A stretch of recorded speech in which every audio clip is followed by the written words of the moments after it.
It is day 2 of the Uber versus Waymo trial, and controversial Uber founder and former CEO Travis Kalanick took the stand.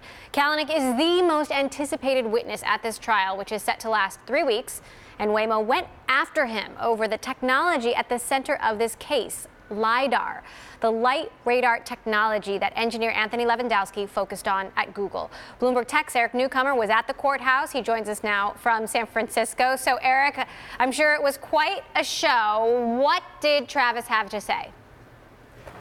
You know, it was interesting. There were, jam sessions with Anthony Lewandowski and sort of conversations about what they were talking about before Uber hired this self-driving trucking company, Otto, which then brought down, the house of Alphabet on them. So it was sort of what they were talking about. A key part of that was, there were some notes that they were looking for IP, intellectual property.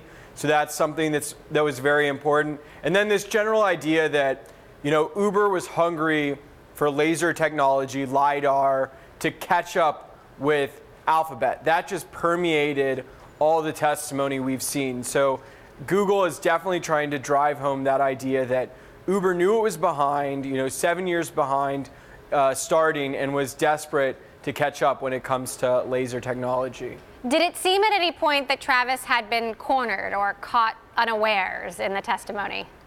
No, I think Travis is now pretty old hat at being deposed. This was, more public, but he, is sort of mostly short one-word answers. And honestly, there were moments of, the fun Travis. Somebody asked, one of Waymo's attorneys asked him what a jazz session was. And, Travis went on talking about how, when you have a jazz ensemble going and sort of describing that. So if anything, he was sort of fun and light. It was only the beginning. And then a couple times, Waymo's attorneys had to sort of impeach him and take it to the deposition, and drew some slight contrast between what he said on the stand and what he said before, but nothing, I think, that made him look too bad. Let's talk about what happened leading up to this point. Bill Gurley, a partner at Benchmark who was on the Uber board at the time, told Waymo's lawyers in August that Travis's failure to tell the board critical information about the acquisition crossed a line of violating fraud and fiduciary duty, and that had he been more truthful, perhaps the acquisition of Otto wouldn't have been approved. Tell us more about that. Right. I mean, Bill Gurley's basically said, we didn't see this Stroh's report, which was the cyber forensic report that Uber commissioned to sort of learn all the dirty laundry about Otto before they acquired it.